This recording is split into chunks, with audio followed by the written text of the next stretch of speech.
Every fandom has its theories, but Star Wars fans are on another level. Armed with decades of discussion and a mountain of detailed information and expanded universe stories, the Star Wars fan community tears into every inconsistency, every seeming mistake, and every tiny thread that seems to be a bit loose in pursuit of secret agendas, new angles, and surprising explanations for seemingly inexplicable behavior in the movies. While most of them don't hold water, some are so off the wall that they just might work.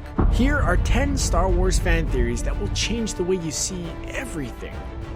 Maybe Jar Jar wasn't useless. Almost nobody likes Jar Jar Binks, the bizarre CGI sidekick character from The Phantom Menace. Phantom has plenty of problems, but Jar Jar is its primary lightning rod for fan hatred. One thing people particularly despise is the Gungan's uselessness. He doesn't do very much that couldn't have been done better by somebody else. Or does he?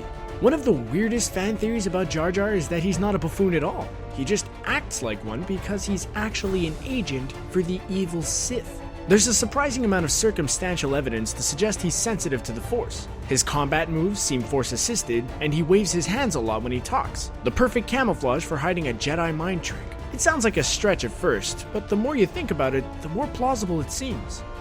Agent Robot and Agent Wookiee. Once a simple standalone story, A New Hope has gotten more complicated over the years, because it now fits into a much larger arc. Case in point, during Revenge of the Sith, we see C-3PO lose all of his memories, which explains why he can't tell Luke anything useful 19 years later in A New Hope. R2-D2, however, undergoes no such memory wipe. Neither does Chewbacca, who was last seen in Episode 3, right in the thick of the action. So why don't they warn Luke, or give him more information about his father? Simple, says one fan theory. Chewie and R2 are Rebel Alliance agents. They can't tell Luke anything because they're tasked with getting him off of Tatooine and into the fold of the Alliance, without arousing any Imperial suspicion. They can't blab too much because it could jeopardize their important mission. Vader can't express himself. Everyone remembers the painfully melodramatic that Anakin Skywalker, now reborn as Darth Vader for the first time, yells when he's told of Padme's death at the end of Revenge of the Sith. It's one of the cheesiest moments in modern film. Or is it? One crazy fan theory holds that the silliness of Vader's cry isn't a result of unfortunate stage direction, but actually happens because his new computer-assisted voice can't adequately process all the emotion he's trying to express. We know for a fact that Vader's bionic mask changes his voice. He sounds very different with the mask off, both as young Anakin and in his final moments during Return of the Jedi. It's not a big leap to imagine that the software that helps him speak might have trouble figuring out how to parse an anguished cry. The scene is still unintentionally hilarious no matter which way you cut it, but in light of this theory, it's a lot more poignant too. Finn is in tune with the Force. Force users came from all races and backgrounds. Even Jabba the Hutt can resist a Jedi mind trick, so why couldn't Finn, a former trooper with the First Order, be sensitive to it too? It's not hard to imagine a soldier awakening to a new power after some life-jarring event. When Supreme Leader Snoke tells Kylo Ren that there's been an awakening, we've only seen one character do anything remarkable yet. Finn, who's elected to leave the First Order despite the considerable danger and difficulty of doing so. Finn also seems to feel the destruction of the Hosnian system from a great distance, similar to the way Obi-Wan felt Alderaan being destroyed in A New Hope. Only someone in tune with the Force is able to do that. He might not be the next Jedi Knight, but Finn very well may have more power than anyone expects. Qui-GON Jinn, Secret Sith Master.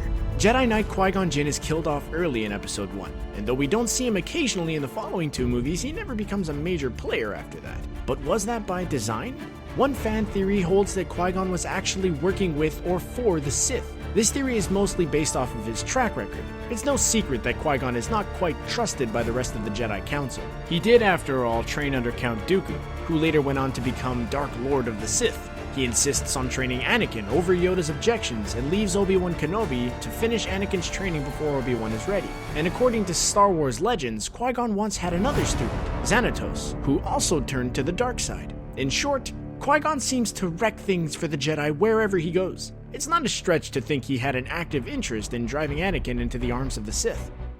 Luke was hidden in plain sight. Remember how Luke Skywalker was hidden from his father on the remote desert world of Tatooine? And remember how Luke's father, Anakin Skywalker, actually grew up for years on the same planet? How does that make sense? If you want to hide something from the enemy, you don't put it on their childhood home. Unless, as this crazy fan theory suggests, that person hates their childhood home so much they never go back to it. Anakin lived on Tatooine as a slave. He never liked the planet and once expressed to Padme that he never wanted to go back there if he could help it. Worst of all, it's the place where his mother was killed. The whole planet is filled with nothing but despair, hopelessness, and anger for Darth Vader. It stands to reason then that it's the last place he'd ever choose to go, even to look for his long-lost son.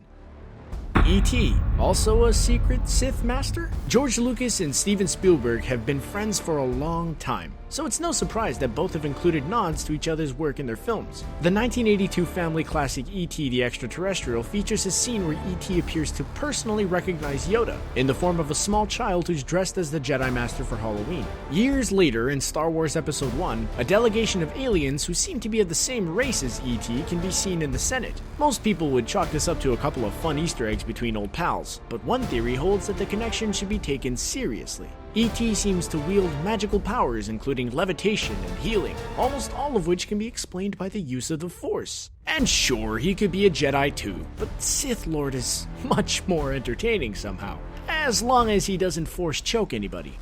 Boba Fett killed Owen and BERU LARS. This would seem like a stretch if not for the special edition re-releases of the original Star Wars trilogy. With the additions of their new and enhanced scenes, Boba Fett now makes a brief appearance on Tatooine around the same time that Luke is making his way to Mos Eisley. We already know Fett will do the Empire's dirty work for the right fee, and given his penchant for disintegrating people, Darth Vader specifically warns him not to disintegrate his Imperial bounties in Empire, and the vaporized state of Luke's aunt and uncle when he finds them, it's not inconceivable that he was given the grim task of torching the homestead in Luke's absence. Neither Sand People nor Stormtroopers are known to vaporize bodies down to their bones. That leaves everybody's favorite bounty hunter to do the deed.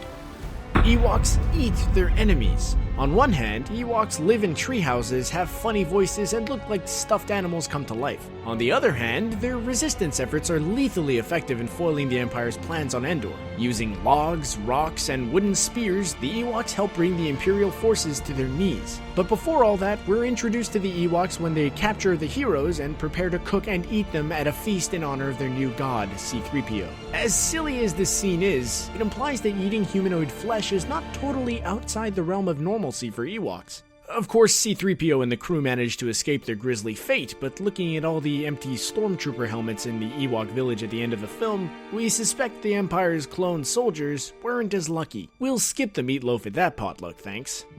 Rey is Palpatine's granddaughter. Rey, the protagonist of The Force Awakens, could be related to a number of important people in the Star Wars universe. Fan theories abound, but our new favorite, suggested by culinary wizard and Star Wars superfan J. Kenji Lopez Alt, is possibly the most compelling. Rey is Emperor Palpatine's granddaughter. Think about it. The word Rey means king or ruler in Spanish, and the Star Wars series has always been known for characters whose names evoke the roles they play. She's also the only Star Wars character aside from Palpatine to use a stabbing motion with her lightsaber. Both Rey and Palpatine use the move multiple times, but nobody else ever does. The list of evidence is surprisingly robust, and it would make for a truly crazy twist.